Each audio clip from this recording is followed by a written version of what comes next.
ఆ వాళ్ళ పేర్లు ఏమిటో నీకు తెలుసు కనుక అందరికీ కూడా నమస్కారం అని చెప్పురా నాయన. సర్వాన్ బ్రూయా హ్యనామయం, అందరినీ అడిగానని చెప్పు నాయన అన్నారు. అంటే సమస్తమైన ధర్మములో కూడా ఈ ధర్మశాస్త్రములన్నీ కూడా సారాంశం రామాయణం నుంచే ప్రారంభం. హనుమంతుడు ఆ మెట్టు మీద కొండ మీదకి అలా ఎగిరినప్పుడు, ఆయన ప్రయాణం చేసినప్పుడు బయలుదేరితే ఆ వృక్షములన్నీ కూడా స్వామివారి యొక్క రాపిడికి బాగా లేచిపోయినాడండి. ఈ తొడల వేగమునకు అలా లేచిపోయి కొంత దూరం సాగనంపించాడు పాపం ఈ పర్వతాల వృక్షములన్నీ కూడా. ఆ అనంతరం ముందు ఆ వృక్షములన్నీ కొన్ని పుష్పములను ఫలములను అన్ని కిందకి రాల్చేశాయి. అవన్నీ కూడా సముద్రంలో పడిపోయినాయి. అనంతరం ముందు స్వామివారికి సముద్రం మీదకి వెళ్ళేటప్పటికల్లా ఇక మేము రాలేవు స్వామి సెలవు అని ఈ వృక్షములన్నీ కూడా సెలవు తీసుకున్నాయట. ఎలా తీసుకున్నాయట? వృక్షములన్నీ ఎక్కడెక్కడే అలా నిలబడి కాసేపు ప్రమాణం చేసుకుని అప్పుడు నీళ్ళలో పడిపోయినాయి అన్నాడు. సంప్రదాయం ఎలా మారిపోయిందో చూసారా? ఎవడన్నా పెడుతున్నాడు అంటే టాటా ఇక రాకో వద్దు, ఇక వద్దని చెప్పడం మరి వద్దు ఇలా అంటే వద్దునే, అందుకోసం ఇక వద్దు. అంతేగాని ఇలా అనేవాడు ఒక్కళ్ళేడే. అభయాంజనేయం స్వామి ఎందుకున్నాడండి, అభయహస్తం ఎందుకు ఇచ్చారు, నాయన క్షేమంగా ఉంటావురా అని అనడం కోసం ఇచ్చారు తప్ప వద్దని చెప్పడం కోసమా? మరి సాంప్రదాయం ఎక్కడుంది? సాంప్రదాయాలు రామాయణంలో ఎక్కడెక్కడ ఉన్నాయో మీకు చెప్తాను నేను. అలా అన్ని సాంప్రదాయాలని కూడా ఈనాడు ఆచరించకపోయినా, పరమార్థం తెలిసినా తెలియకపోయినా సాంప్రదాయములన్నీ కూడా నేర్పింది మనకు రామాయణం. రామాయణం తప్ప సాంప్రదాయం మరేది కూడా నేర్పలేదే. ఆ కారణం చేత ప్రతివాడిని కూడా క్షేమంగా ఉండమని కోరుకుంటున్నాయి. ఆవనాంతా దోదగాంతాత్ ప్రియం బాంధమన మృయత్, ఇంటి వచ్చినటువంటి చుట్టాన్ని నీళ్లు కానీ చెట్లు కానీ కనిపించే వరకు సాగనంపించాలి. అందుకోసమే స్వామివారు సముద్రం మీదకి వెళ్ళాడు కనుక నీళ్లు కనిపించాయి కనుక అప్పుడు సెలవు తీసుకున్నాయట వృక్షములన్నీ కూడా. అలా పరమాత్మలో జ్ఞాపకం చేశాడే. సరే అది ఎక్కడ కాదనండి, సుందరకాండ లేని మహాప్రభు ఇక్కడ కాదని. ఆ కారణం చేత సీతామాతకు అలా పరమాత్మ మొత్తం మీద పర్మిషన్ ఇచ్చారు మహాప్రభు. సీతామాత అలాగే అప్పుడైతే ఆ మాట అన్నారో స్త్రీయం పురుష విగ్రహం అన్నారో ఇక బయటపడిపోయింది విషయం, ఇక తనెవరో తెలిసిపోయింది. ఆ కారణం చేత అందుకనే రామచంద్రమూర్తి ఎక్కడ మాట్లాడినా పరమార్థం గనక సరిగ్గా వచ్చేసిందా మానేస్తాడు. ఆ సంభాషణే మానేస్తాడండి. రాముడు సంభాషణే మానేస్తాడు. ఒక రోజున రామచంద్రమూర్తి ముందు పెడుతున్నారు, వెనకాతల సీతామాత, ఆ వెనకాతల లక్ష్మణస్వామి ఇలా నడుస్తున్నారు. ఆ నడుస్తుండగా మధ్యలో అమాంతంగా సీతామాత రాముడికి అలా అడ్డంగా వచ్చేసి ఇలా చేతులు పెట్టేశారు. ఏమిటి సీత అన్నారు. అనగానే రామచంద్రమూర్తి అన్నారు, ఏమిటి సీత ఏమిటి అడ్డం పెట్టామన్నారు. కాదండి ఒక ధర్మం కావాలన్నారు ఆవిడ. ధర్మం అడుగుతున్నారు కనుక జాగ్రత్తగా విందామని పాపం మనవాడు లక్ష్మణస్వామి వెనకాల రెడీగా ఉన్నాడు. విషయం తెలుస్తుంది ఇప్పుడు, లేకపోతే విషయం ఏం తెలుస్తుందండి? స్వామి మీరు బ్రాహ్మణులా లేక ఋషీశ్వరులా అన్నారు. క్షత్రియులా లేక బ్రాహ్మలా మీరున్నారు. ఏంటి అనుమానంగా వచ్చింది, క్షత్రియుడే కదా అన్నారు. అది క్షత్రియులే కనుక అయితే స్వామి క్షత్రియులుగా పుచ్చుకోవాలన్నటువంటి ఆయుధములు మీ దగ్గర పుచ్చుకున్నారా? ఈ ఆయుధములను పూజిస్తున్నారా? మిమ్మల్ని చూసి అందరూ నమస్కరిస్తున్నారా? మీరందరికీ నమస్కారం చేస్తున్నారా? ఇందులో ఎవరు నమస్కార అర్హులు, ఎవరు కారు, ఎవరు అవను? అంచేది మీ అవతారం యొక్క స్వరూపం ఏమిటో నాకు తెలియడంలే. ఈ స్వరూపానికి స్వభావానికి తేడా ఉంది. ఈ స్వరూప స్వభావములలో మీ స్వరూపం మాత్రం చూస్తేనే క్షత్రియులు కనిపిస్తున్నారు, కానీ స్వభావం మాత్రం ఋషీశ్వరుల వలె పెద్దలకందరికీ ఎవరికైనా సరే నమస్కరించవలే అనే భావనతోనే జీవిస్తున్నారే స్వామి. ఇందులో పరమార్థం ఏమిటో ఒక్కసారి వినాలని కోరికగా ఉందన్నారు. లక్ష్మణస్వామి వారు అక్కడే ఆగిపోయి జాగ్రత్తగా వింటున్నాడు. సీతామాతకు కనుక కరెక్ట్గానే చెబుతాడు మా రాముడు, అది ఈయన భావన. అంటే భార్య అడిగింది కనుక ఇప్పుడైనా కరెక్ట్గా అసలు ఆ అవతారం యొక్క స్వరూపం ఏమిటో తెలుస్తుంది మనకు అనుకుంటున్నాడు. జాగ్రత్తగా బాగున్నాడు. అబ్బే ఇందులో ఏం లేదు సీత అన్నాడు ఆయన. ఏం లేదు, పెద్దలు కనిపించినప్పుడు మనం ఎవరికైనా వందనం చేయవలసిందే అన్నాడు ఆయన. పెద్దలు ఎవరు కనిపించినా మనం వందనం చేయవలసిందే.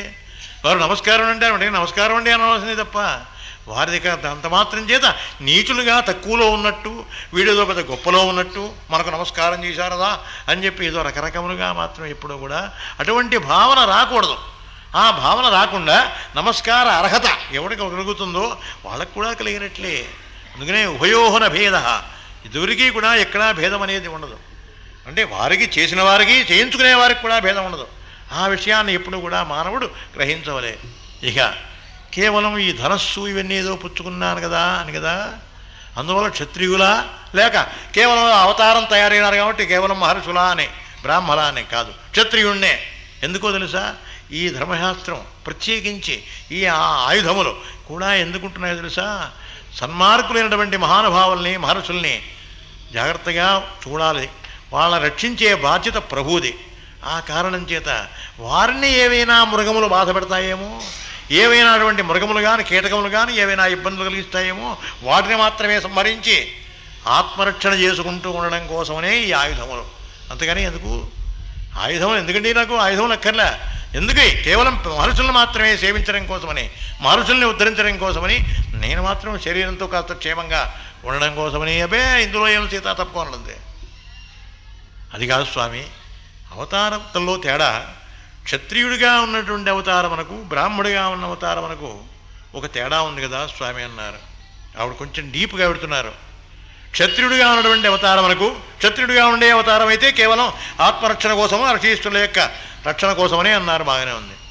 ఆత్మరక్షణ కోసం చేస్తే అది ఋషీష్ఠుని యొక్క భావన అయితే, ఋషీష్ఠుని యొక్క భావన దగ్గరికి వచ్చేటప్పటికి మరి వాడికి చేసే అవతారం ఏంటి, మీరు బ్రాహ్మలుగా ఉన్నారుగా, విద్యమాం అన్నారు మహాప్రభో. బయలుదేరే సమయంలో ఉంటాడులేండి, నేను ఈ క్షణంలో వేషం ఎలా మార్చేశానో నా జీవితం కూడా అలాగే పెడుతుందన్నాడు రాముడు. అంతేగాని నా వేషం మార్చేంత మాత్రం చేత కేవలం నా గుణములు మాత్రం మారకుండా ఉండవు సమా, నా గుణములన్నీ మారిపోయినట్లేగా. ఉత్తరక్షణంలో కాదు కూడా నీ విద్యమాం ఋషిభిస్తుల్యం, ఋషీష్ఠుడితో సమానంగా చూడమన్నాడుగా. ఆ కారణం చేత ఋషీష్ఠుడిగా మారిపోతాడు కదా. కేవలం దండకారణ్యానికి వెళ్ళాడు అంటే ఋషీష్ఠుడిగానే వెళ్ళాడు. ఋషీష్ఠుడిగా వెళ్ళిన కారణం చేత మరి ఆయనకు ఉన్నటువంటి ధర్మం ఏమిటి స్వామి అన్నారు. అబ్బే ఎందుకు నీకే ధర్మాన్ని గురించి చాలా ఇది అనక్కర్లేనటువంటి విషయం తప్ప, చెప్పాను కదా క్షత్రియుడిగా రక్షణ కోసమని, వాళ్ళందరినీ రక్షించడం కోసమని వాళ్ళు చేసినటువంటి తపస్సులు 6వ వంతు మనకి ఇస్తున్నారు. తపశ్షడ్భాగమక్షయ్యం తుదత్యారణ్యకాహిన, అరణ్యంలో తపస్సు చేసుకునేవారు మహానుభావులు ఎక్కడైనా ఉంటే వాళ్ళు 6వ వంతుని వీరికి ధారపోస్తారు, దేశాన్ని పరిపాలించే ప్రభువుకి ధారపోసేస్తారు. మరి ఆ ధారపోస్తే పుచ్చుకున్నాగా 6వ వంతు నాకు వచ్చింది కదా, మరి వచ్చినప్పుడు నేను ఉపకారం చేసే వారికి కృతేచ ప్రతకర్తవ్యం నిర్ధర్మ సనాతన. సనాతన ధర్మం అంటే ఏమిటి, ఉపకారం పొంది అమాంతంగా ఊరుకోకూడదు, ఉపకారం చేసిన వారికి ప్రత్యుపకారం కూడా చేయవలే, ప్రత్యుపకారం కూడా చేస్తేనే ధర్మం. ఆ కారణం చేత ఆ ధర్మం కోసమని ఏమైనా సరే ప్రత్యుపకారం చేయడం కోసమని తపశ్షడ్భాగమక్షయ్యం 6వ వంతు తీసుకున్నాం కనుక, ఆ తపస్సులో 6వ వంతుని పుచ్చుకున్నాం కనుక దాని ప్రకారంగా మనం వారిని రక్షిస్తున్నాం. ఇంతే సీతానడతే వేశాడు. అక్కడ ఇక్కడ కూడా లక్ష్మణస్వామి గారు అమాంతంగా అడ్డొచ్చేసి, స్వామి నాకు కూడా అనుగ్రహం ఇప్పించండి, నేను కూడా మీ సేవ చేసుకుంటాను మహాప్రభో, మీ ఇద్దరి యొక్క సేవ చేసుకునేటువంటి యోగం నాకు కూడా కలిగించండి, నాకు కూడా పర్మిషన్ ఇప్పించండి మహాప్రభు అన్నారు. చెప్పే కదయ్యా, ఆవిడికే పర్మిషన్ లేదు, నాన్నగారు చెప్పింది నన్ను ఒక్కడనే అన్నారు.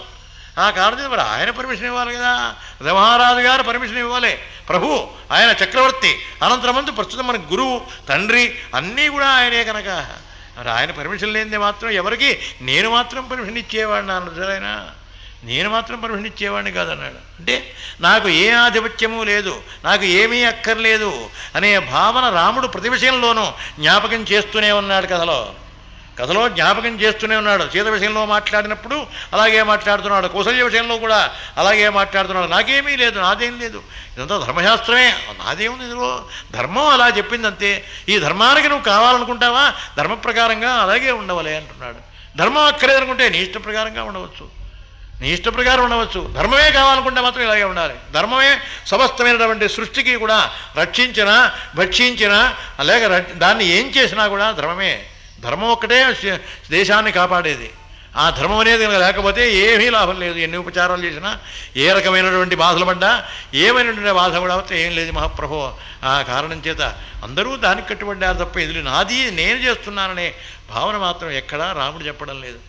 సరే, ఆ కారణం చేత మహానుభావుడు ఆయన కూడా, లక్ష్మణ నేను మాత్రం సీతకు చెప్పడా, సీతకే లేదు, అదే నీకేముందిరా, పదా వెళ్ళిపోదాం మహారాజు గారి దగ్గరికి అన్నారు. అక్కడ కథ ఆపుతున్నాను. అంటే నిన్న చెప్పిన ప్రకారం కౌసల్య మందిరంలోంచి సీతామందిరానికి వెళ్ళారు, సీతామందిరంలోంచి బయటకు వచ్చారు, అయిపోయింది. పరమాత్మ యొక్క వృత్తాంతాన్ని గురించి అనంతరం ఆ సీతామాతకి సెలవు ఇచ్చారు, అక్కడికి సమాప్తం చేశాము రాత్రి కథా వృత్తాంతం. అనంతరం స్వామివారు లక్ష్మణస్వామి కూడా అక్కడే ఉన్నాడు కనుక వెంటనే పాదయోహ గృహీతవాలను, వెంటనే కాళ్ళు రెండు కూడా పట్టుకున్నాడు. స్వామి నాకు కూడా సెలవిప్పిస్తారా స్వామి, నేను మీ యొక్క సేవ చేసుకునేటువంటి యోగం కలుగుతుంది స్వామి అన్నాడు. నాకు మాత్రం మీ సేవ చేసుకునే యోగం కలుగుతుంది మహాప్రభో, ఏమైనా సరే నేను కూడా కేవలం మీ యొక్క పదార్థం సేవ చేసుకుంటూ సమస్తమైనటువంటి కార్యక్రమాలను కూడా పూర్తి చేసుకుంటూ, ఆపండి ఇక గొడవ చేయద్దుగా, సమస్తమైనటువంటి కార్యక్రమంలో కూడా పూర్తి చేసుకుంటూ స్వామి, అలాగే సమస్తమైనటువంటి కార్యక్రమాలలో నేను కూడా పాల్గొంటూ, అలాగే ఇతరమైనటువంటి విషయములలో కూడా నేను కూడా జాగ్రత్తగా ఉంటూ మహాప్రభో, ఎలాగైనా దాన్ని జాగ్రత్తగా దేహాన్ని కాపాడుకుంటూ అలా మీతోనే ఉంటాను మహాప్రభో. బ్రహ్మచర్యం వర్ధేశ్చిత, బ్రహ్మచర్య దీక్షలో ఉంటాను మహాప్రభో. ఏ రకమైనటువంటి ఇబ్బంది లేకుండా అలా ఎప్పుడో కూడా మిమ్మల్ని సేవించుకునే యోగాన్ని అవకాశాన్ని మాత్రమే నాకు కలిగించండి మహాప్రభో అన్నాడు. అలాగే నాయన, భ్రాతుడా, అన్నగారైనా, తమ్ముడివైనా, స్నేహితుడివైనా, ప్రాణప్రదమైనటువంటి వాడివిగా నిన్నే భావిస్తున్నాను రా. అది కారణం చేత నువ్వు ఒకటి వేరు, నేను ఒకటి వేరేనా. అంతేకాదు రా నాయన, ప్రతి విషయంలోనూ కూడా నేను జ్ఞాపకం చేస్తూనే ఉన్నాను. ఏమిటో తెలుసా, నా తమ్ముల కోసమని ఆదర్శప్రాయంగా నేను బతుకుతున్నాను అని. ఆ కారణం చేత నేను చేసే కార్యక్రమాలన్నీ కూడా నీకోసమే పనికొస్తాయిరా. నా కార్యక్రమాలన్నీ మీకోసమే తప్ప ప్రత్యేకించి నా కోసం చేసుకోవడం అనేటువంటి ఆ భావన నాకు ఎప్పుడూ కూడా లేదురా అన్నాడు మహాప్రభో. రామచంద్రమూర్తి నా కోసమని చేసుకునేటువంటి అలవాటు మాత్రం నాకు ఎన్నడూ లేదు. కేవలం ఎప్పుడు చేసినా నేను తన తమ్ముళ్ళ కోసమే చేస్తాను. ఆ తమ్ముళ్ళ యొక్క ఆదర్శప్రాయం కోసమని, వాళ్ళు కేవలం ఎలా ఉంటారో ఎలా ఉండవలనో వారి కోసమనే చేస్తాను అనే విషయాన్ని మహానుభావుడు జ్ఞాపకం చేశాడు. పరమాత్మ చాలా సంతోషించారు. అనంతరముందు సీతాసమేతుడై ఆ గృహం నుంచి బయలుదేరారు. ఆ గృహం నుంచి బయలుదేరి అలా ముందుకు పెడుతున్నారు పరమాత్మ. ఆ ముందుకు పెడుతుండగానే సుయజ్ఞుడైనటువంటి ఒక బ్రాహ్మణోత్తముడు అలా దూరాన్ని నుంచి కనిపిస్తున్నాడు. ఆయన వశిష్ఠుడు వారికి శిష్యుడు. ఆ కారణం చేత ఆ సుయజ్ఞుడు చాలా దూరాన్ని నుంచి కనిపిస్తున్నాడు కనుక పిలవయ్య ఆయన అన్నాడు. మహాప్రభు ఆయన ఇక్కడికే వస్తున్నాయండి అన్నాడు లక్ష్మణస్వామి వారు. అహంభో అభివాదయే మహాప్రభు. పరమాత్మ రామచంద్ర తమరేదో అరణ్యవాసానికి పెడుతున్నారని తెలుస్తోంది మహాప్రభు. బ్రాహ్మణో బహుభద్రద, చాలామంది పిల్లలు ఉన్నారు బ్రాహ్మణ్ణి, ఇంతవరకు ఏం సంపాదించుకోలేదు, మరి వీళ్ళందరినీ పోషించాలి కనుక మహాప్రభు ఏదైనా మీరు కూడా దానం చేస్తే బాగుంటుందన్నాడు ఆయన. వెంటనే రామచంద్రమూర్తి గారు వెంటనే శాస్త్రమైనటువంటి సమస్తమైనటువంటి గోవులని కూడా మహాప్రభు 60 లక్షల గోవులను ఇచ్చేట మహానుభావుడు. అలా పంచిపెట్టేస్తున్నాడు. ఆ అనంతరమందున సీతామాత కూడా అలా, స్వామి నేను కూడా ఏదన్నా ఇచ్చుకుంటే బాగుంటుందేమో అన్నారు. మనస్సులో ఊహ కలిగించారు ఆవిడ. వెంటనే ఆ తల్లికి చెప్పాడు మహానుభావుడు, ఒక బంగారపు గొలుసు, అనంతరమందు ఒక మొలతాడు, ఇతరమైనటువంటి ఒక ఇది, ఈ మూడో కూడా మహానుభావుడు ఆయన భార్యకి ఇచ్చివరా, ఆయన భార్యకి ఇస్తే ఆవిడ ఏదో సర్దుకుంటారు, అలా చేస్తారు కనుక ఆవిడకి కూడా పంచిపెట్టేయరండ్రా అన్నారు. సరే ఆవిడ కూడా పంచిపెట్టేశారు. అలా ముందుకెడుతున్నారు. అంటే రామచంద్రమూర్తి గారు త్యాగం ఇక్కడే ప్రారంభించాడు. దీనికి ధర్మశాస్త్రం తర్వాత చెప్తాను, మళ్ళీ వెనక్కి వస్తాను. రామాంతరమందు పరమాత్మ అలా ముందుకు పెడుతున్నారు. ఒక మహానుభావుడు, ఆయన పేరు త్రిజటుడు. ఆ త్రిజటుడైనటువంటి మహానుభావుడు చాలా వృద్ధుడు, చాలా ముసలివాడు పాపం మహానుభావుడు. ఆయన కూడా బయలుదేరలేక ఎప్పటికప్పుడే మొత్తం మీద కొంచెం అలా ఇప్పుడు స్తోత్రపాఠాలు చేసుకుంటూ అలాగే ఇంటో కాలం గడుపుతున్నాడు. కానీ రామచంద్రమూర్తి గారు దానం చేస్తున్నాడు అనే వార్త వెంటనే భార్య అయినటువంటి ఆయన భార్య మాత్రం పాపం చాలా వినది. ఆవిడ యవ్వనంలో ఉంది ఆవిడ. ఆ కారణం చేతి విని, స్వామి ఎప్పుడు ఇలా కూర్చుంటే లాగండి, ఏమైనా సరే వెళ్ళి ప్రభు గారిని ఆశ్రయించండి, ఆశ్రయిస్తే మీకు కూడా ఏదైనా ఇచ్చేదా మహాప్రభు అన్నారు. అలాగేనన్నాడు. అనంతరమందు ఆయన కూడా బయలుదేరాడు. ఆ త్రిజటుడు ఆయన పేరు. ఆ మహానుభావుడు బయలుదేరాడు. అలా బయలుదేరి వచ్చి మహంభో అభివాదే మహాప్రభో, చాలా సంతానం అందున్నారు మహాప్రభో, బహుపుత్రత దరిద్రవాన్. ఆ కారణం చేత మహాప్రభో ఏదైనా మీకు కూడా నాకు ఆజ్ఞ ఇస్తే మహాప్రభో ఏదైనా అనుభవిస్తానన్నాడు. సరే వెంటనే 60,000 గోవులను నీకు కూడా దానం చేస్తున్నానయ్యా అన్నారు. అనంతరమందున ఇదిగో నీ చేతికి ఒక కర్ర ఇస్తున్నాను, ఈ కర్రను కనుక విసిరి ఎంతవరకు వేస్తే అంతవరకు ఉన్న గోవులు నీకు ఇస్తాన్నాడు. కేవలం పరిహాసం కోసం చేశాను సమా అన్నాడు చివరికి. రామచంద్రమూర్తి పరిహాసం కోసం చేశాను సమా, నిన్నేమి కష్టపెట్టాను కాదన్నాడు. అంటే ఆ మహానుభావుడు ఆ వృద్ధుడైనప్పటికీ కూడా సరయూ నదీ తీరమునకు విసిరట్టండి కర్ర. సరయూ నదీ తీరమునకు విసిరాడు కర్ర. అక్కడికి వెళ్ళింది ఆ కర్ర. ఆ మధ్యలో ఉన్నటువంటి గోగణం అంతా ఇచ్చేశాడు. గోధనమే ధనం, గోవుల యొక్క రక్షణ వల్లే పుట్టింది గోత్రం. గాహ త్రాయంతికి గోత్రాహ, గోవులను రక్షించాం గనక మహర్షుల యొక్క గోవులను, ఎవరి మహర్షుల యొక్క గోవుల్ని మన వాళ్ళు కాపాడుకున్నారో, ఎవరి మహర్షుల యొక్క గోవుల్ని కాపలాగాశారో, వాటిని సేవించారో అందుకోసమే పుట్టింది వీడికి గోత్రం. గోత్రం అనే పదంలోనూ గాహ త్రాయంతికి గోత్రాహ, గోవులను రక్షించారు కనుక వీడికి గోత్రం పుట్టింది. ఆ గోత్రం పుట్టింది కనుకనే ఆ గోత్రాన్ని మాత్రం తప్పకుండా చూసుకుని ఆ వివాహాది కార్యక్రమాలు మనం జాగ్రత్తగా జరిపించుకుంటూనే ఉన్నాం. ఆ కారణం చేత ఆ మహానుభావుడు 60,000 గోవులను ఇచ్చాడు. ఈ మహాతల్లి గారు ఆయన కర్ర విసిరాడే, ఆ విసిరిన మధ్యలో ఉన్నటువంటి 60,000 గోవుల్ని కూడా ఇచ్చేశాడు. సమస్తమైనటువంటి ఆ ఒరే ధాన్యం అంతా కూడా ఏమంటారా, ఆయనకి ఏం కావాలో అన్నీ ఇచ్చేసేండిరా అన్నాడు. అన్నీ ఇచ్చేస్తున్నాడు. ఏమండి, రమహారాజు గారి సంపాదనలోంచి ఈయన దానం చేయడానికి అధికారం ఉందా? అది రామాయణం అవుతుందా? మరి ధర్మానికి కట్టుబడాలండి. ఆవిడ ఏమని చెబుతున్నారు కైకమ్మ, తప్పకుండా ఆ మహానుభావుడు అసమంజుడు వలె వెళ్ళాలి అంటున్నారు ఆవిడ. అసమంజుడు అంటే కట్టుబట్టలతో వెళ్ళాడు వాడు, అలా వెళ్ళాలి అంటున్నదే. అటువంటి సమయంలో రామచంద్రమూర్తి గారు దానాలు చేస్తున్నాడు. 60,000 గోవులు, 1,00,000 రూపాయలు అలాగుంటే మహాప్రభు ఏమిటండి ఈ రూపాయలనే పదం అప్పుడు లేదే, రూపాయలనే శబ్దమే లేదు. ఆ కారణం చేత గోవులే, అనంతరం ధనమే, ఆ ధనం లేకపోతే బంగారం, అటువంటి ఐశ్వర్యం అంతా కూడా మహానుభావుడు తరలింపు చేస్తున్నాడే. ఏమిటి దీనికి కారణం అని కాదండి, కౌసల్యమ్మకు 100 గ్రాములు ఇచ్చాడు వాళ్ళ నాన్నగారు. వాళ్ళ అమ్మగారికి అంత ఆస్తి ఉంది మహాప్రభు, వాళ్ళ అమ్మగారికి ఐశ్వర్యం చాలా గొప్పగా ఉంది కౌసల్యకి. ఆ కారణం చేత 100 గ్రాములు ఉన్నాయి ఆవిడికి. ఆ కారణం చేత ఆ మహాతల్లి చాలా జాగ్రత్త పెట్టుకుంది కనుక ఇంకొకరిని పోషించగలదు ఆ మహాతల్లి. ఆ కారణం చేత కేవలం ఆ ఉన్న డబ్బులో ఆ తల్లి ఇచ్చినటువంటి ఆజ్ఞ, తల్లి యొక్క ఆజ్ఞానుసారంగా మొత్తం అంతా పంచిపెట్టేస్తున్నాడు. ఎంచేత ఆ తల్లి బయలుదేరే సమయంలోనే అంది మహాతల్లి, నాయనా రామచంద్ర నీ ఇష్టం ఏం చేసుకున్నా సరేరా అని. ఆవిడ ఇంటికి వెళ్ళాడే, ఆవిడ ఇంటి దగ్గర సెలవు తీసుకుంటున్నాడే పరమాత్మ. ఆ సెలవు తీసుకున్న సమయంలోనే చెప్పారు మహాతల్లి, ఏమని, నీ ఇష్ట ప్రకారం ఆచరించురా నాయన, ఏది ఆచరించినా నాకేమీ అభ్యంతరం లేదురా, చాలా సంతోషంరా నాయన అని ఆ మాట అనిపించుకున్నాడు కనుక వెంటనే పరమాత్మ ఎవరికి ఏం కావాలో అన్నీ కూడా దానం చేస్తూనే ఉన్నాడు. ఆ మధ్యలో దానం చేస్తున్నాడు. తండ్రి గారి మందిరానికి బయలుదేరి వెళుతున్నాడు.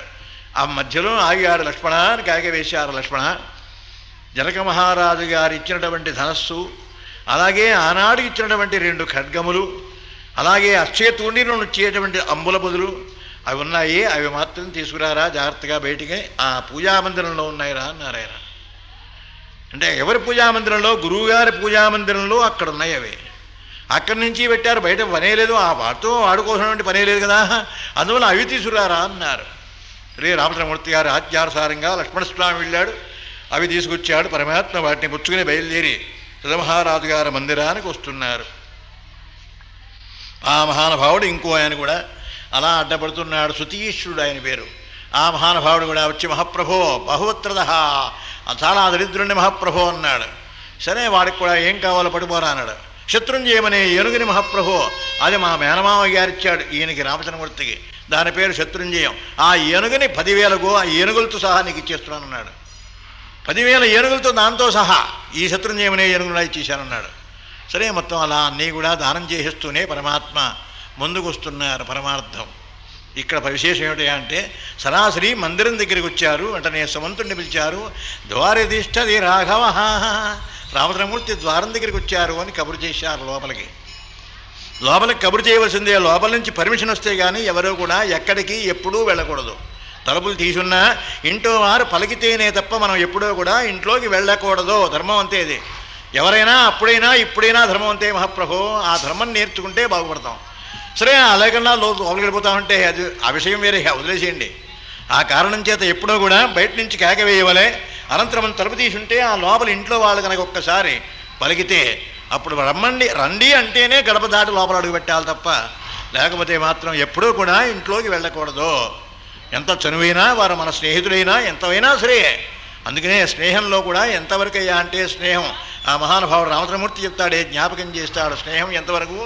వాగ్వాద బద్ధ సంబంధో పరోక్షే దారభాషణం ఎత్ర మిత్రత్వమిచ్చంతి తత్ర 3 నకారయేత్. 3 పనులు మాత్రం చేయకూడదు. మిత్రత్వం శాశ్వతంగా ఉండాలనుకుంటే 3 పనులు మాత్రం చేయకూడదు. వాగ్వాద, అవకాశం వచ్చినప్పుడు ఏదో కారణం చేత ఇవరే ఇది అదిరా అంటాడు వాడు, ఇదిరా అంటాడు వీడు.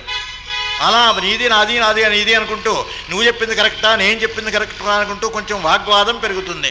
ఆ వాగ్వాదాన్ని అంతటితో తుంచేయాలి. పోన్లేరా నీదే కరెక్ట్ లేరా ఊరుకోరా బాబు అని దాన్ని మానవీయేటట్టుగా చూడాలి తప్ప నేనే నాది అనుకుంటూ మాత్రం పోరాడుకుంటూ కూర్చుంటే ఆ కారణం చేత వెంటనే అన్నారు మహారాజు గారు, ఏమైనా సరే రాముడు ప్రవేశించడానికి వీల్లేదు. నా భార్యలని వారి యొక్క స్నేహితులతో సహా లోపలికి రమ్మని చెప్పమన్నాడు. కైకమ్మ ఇక్కడే ఉంది కదా, ఇక మిగతా ఇద్దరు భార్యలు కూడా కౌసల్య సుమిత్రులు ఇరువురినే కూడా లోపలికి ఒక్క పర్యాయం సేనాసమేతులుగా, అంటే వారి వారి యొక్క పరిచారకులు ఎంతమంది ఉన్నారో అంతమందితో కూడా ప్రవేశించమన్నారు. సరే వెళ్ళాడు మహానుభావుడు సుమంత్రుడు. వెళ్ళి అందరికీ కూడా జ్ఞాపకం చేశాడు, అయ్యా రమ్మంటున్నారండి రామచంద్రమూర్తి గారని. రామచంద్రమూర్తిని అంతవరకు కూడా ప్రవేశించడానికి వీలు లేదన్నాడు ధృతమహారాజు గారు. ధృతమహారాజు గారు వీళ్ళందరినీ పిలిపించిన తర్వాత అప్పుడు రమ్మంటాడు. ఇప్పుడు చెప్పడం అంతవరకు వాకిట్లోనే ఉన్నాడు. అంతవరకు రావణ మాత్రం వాకిట్లోనే ఉండాలి, రావడానికి వీలేదన్నాడు. సరే బయలుదేరారు మహాతల్లి. కౌసల్యమ్మకి 350 మందిని సేవకులు ఉన్నారు. 350 మంది ఉన్నారండి. 700లో సగం రాశాడు మహాప్రభు. 7000లో సగం ఇంకో చోట రాశాడు. 7000లో సగం అండి. రావణాసుని యొక్క భార్యలు 7000 మంది. రావణాసుడి భార్యలు 7000. అందుకు ధర్మశాస్త్రం అలా రాశారు. అందులో సగం ఉన్నారు కేవలం కౌసల్యకు పరిచారకులుగా ఉండే మహానుభావులంతా కూడా అలా బయలుదేరి వచ్చేస్తున్నారు. ఆ పరిచారకులతో సహా ఆ మహాతల్లి సరాసరి ధృతమహారాజు గారి మందిరంలోకి వచ్చారు. అనంతరమందు సుమిత్ర కూడా వచ్చారు. ఆవిడ సేవకు పరిచారకులతో. ఆవిడ పరిచారకులు మాత్రం లెక్క చెప్పలేదు. ఎందుకని ఆవిడే పరిచర్య చేసే కుటుంబంలో పుట్టింది. అందుకోసమని ఆవిడికి పరిచారకులు పెట్టుకోవడానికి ధర్మశాస్త్రం అంగీకరించదు. ఆవిడ సేవ చేసే కుటుంబంలో పుట్టింది. భర్త గారికి చేయని, దేవుడికి చేయని, ఎవరికి చేయని సేవ చేస్తూ ఉండడం, ఆశ్రయిస్తూ ఉండడం, నమస్కరిస్తూ ఉండడం. అయ్యా మహాప్రభు మీ అనుగ్రహం వల్లనే ఏమైనా జరగాలి అని కోరుకుంటూ ఉండమే తప్ప నాకు అనే భావన ఆవిడకి ఎప్పుడూ లేదు. ఆవిడ ఎన్నడూ కూడా లక్ష్మణస్వామికి కానీ, భరతుడికి కానీ, శత్రుఘ్నుడికి కానీ ఏదో అది కావాలి ఇది కావాలనే భాష ఎక్కడా ఒక వాల్మీకి రామాయణం అంతా చేసినా సరే ఎక్కడా ఒక్క శ్లోకం కూడా కనిపించదండి. ఆవిడకి అసలు ఆ కోరికే లేదు. అంతే వారిని పెంచుకుంది. అలా అందరికీ కూడా సేవ కోసం పంపించారు. దీని వెనకాతల పరమార్థం తెలుసా? మనిషిని సేవించాలి తప్ప అడిగి ఏం తీస్తావురా? అడిగితే తీరుస్తావా? వాడు చెబుతాడనుకో, వాడు చెబితే తీరుస్తావా? వాడు చెబితే తీర్చలేవు. అందుకోసమని వాడి మనస్సులో కనుక ఉంటే ఎప్పుడైనా సరే వాడే ఉత్సాహంతో ఇస్తాడు. పరమాత్మ అయినా సరే, ఎవరైనా సరే, భగవంతుడైనా సరే అలా ఇస్తాడు తప్ప రామచంద్రమూర్తిని నమస్కరిస్తూ అయ్యా ఇవాళ ఈ పని కాలేదండి, ఈ పని కాదు, మా అమ్మాయి పెళ్లి కాలేదు, ఇల్లు కాలేదు, ఏదో అది కాలేదు అంటూ దుఃఖమాలి ఈ కోరికలతో మొదలు ప్రారంభిస్తే ఎలా మహాప్రభు? ఈ కోరికలతో ప్రారంభించడం మాత్రం ఎప్పుడూ తప్పు. కోరికలతో ప్రారంభించడమే ఎంగిలి. కేవలం దైవ కార్యమును చేస్తూ రామచంద్రమూర్తి ప్రీత్యర్థం అనకుండా ఇతరమైనటువంటి కోరికలతో పాటు ప్రారంభం చేస్తే ఇతరమైనటువంటి కోరికలతో పాటు ధర్మార్థకామ మోక్ష చతుర్విధ పురుషార్థ ప్రసిద్ధ్యర్థం అలాగూ ఇలాగూ ఏదో రకరకాలుగా సంకల్పాలు చేస్తూ ఉంటారు కదండి. ఈ సంకల్పములు అనేటువంటిదే దైవ కార్యమునకు ఎంగిలి. ఎంగిలి ఏమిటయా అంటే కోరిక అనేది కనుక కాస్త కల్పిస్తే అది ఎంగిలి అయిపోతుంది. పరమేశ్వర ప్రీత్యర్థం అని ఒక్క ముక్కను రాదు. ఆయనకి తెలుసుగా నీకేం లేదో, ఎందుకు ఏడుస్తున్నావో ఆయనకి తెలుసు మహానుభావుడికి. పరమాత్మకి తెలిసినప్పుడు నువ్వు చెప్పుకోవడం ఎందుకండి? మళ్ళీ నువ్వు ప్రత్యేకించి కొత్తగా చెప్పుకోవడం ప్రారంభించావు అంటే అది ఎంగిలి అయిపోతుంది. అందుకనే శబరి యొక్క ఫలములు ఎంగిలి ఫలములండి రామచంద్రమూర్తికి అర్పించింది మహాతల్లి. ఎంగిలి ఫలములు, ఎంగిలి పళ్ళు కాదు మహాప్రభు. పండు వేరు, ఫలం వేరు, తేడా ఉంది. పండు అంటే కేవలం కోరికతో మానవుడు తింటే బాగా ఆరోగ్యంగా ఉంటాం, బలంగా ఉంటాం అని అనుకునే దాని పేరు పండు. పరమేశ్వరుడికి ఇచ్చే దాని పేరు ఫలం. అందుకనే సంధ్యావందనం చేసిన ఫలం పరమేశ్వరార్పణమస్తు, ఫలం పరమేశ్వరార్పణమస్తు అనే ఫలం పరమేశ్వరార్పణమస్తు అని నీళ్లు పెడతాడే అవి ఫలములు. శబరి ఇచ్చిన ఫలములు అవి మహాప్రభు. అలా చెప్పలేదండి అని పాపం ఒక ఆయన విజయవాడలో కాగలించుకున్నాను నన్ను. ఈ ఫలం అంటే ఇంత అర్థం ఉందని ఒక్కడు చెప్పలేదు బాబు. బోలు రామాయణాలు విని విని విని చాలామంది వింటున్నాం. ఎంగిలి పళ్ళు అలా అట్టే పెట్టింది, కోరికట్టే పెట్టింది, తీగా ఉన్నాయి. కోరికట్టే పెట్టిందంటే ఎందుకో తెలుసా? తన యొక్క కోరికలు అనే దాంతో ప్రారంభం చేసి సంకల్పం చేసి కొంచెం వాటికి ఎంగిలైపోయింది మహాప్రభు. అటువంటి ఫలములు చాలా ఉన్నాయి నా దగ్గర. నా జన్మలో ఎన్ని చేశానో అన్ని ఫలములో కూడా ఉన్నాయి కనుక సమస్త దేవతా స్వరూపుడు అయినటువంటి రామా, ఈవేళ నువ్వే నా ఆశ్రమానికి వచ్చావు కనుక ఈ ఫలములన్నీ నీకు అర్పించేసి నా దేహాన్ని వదిలేస్తున్నానంది. ఏమండి పళ్ళిచ్చే ఆవిడైతే ఎంగిలి పళ్ళో ఏరు కోరికిన పళ్ళో ఇస్తే దేహములు పెట్టేస్తుందా? వెంటనే క్షిది పేర్చుకుని అగ్నిప్రవేశం చేసేసింది అంతే ఆవిడ. జ్ఞానస్వరూపురాలు శబరి. అసలే అరణ్యకాండలో వస్తుందిలేండి, వదిలేద్దాం. ఇంకా వస్తాయి ముందు మహాప్రభు. ఇంకా ప్రారంభంలోనే ఉన్నాం, ఇంకా అయోధ్యకాండలోనేగా ఉన్నాం. రామాయణం అయోధ్యకాండ నుంచే లెక్క.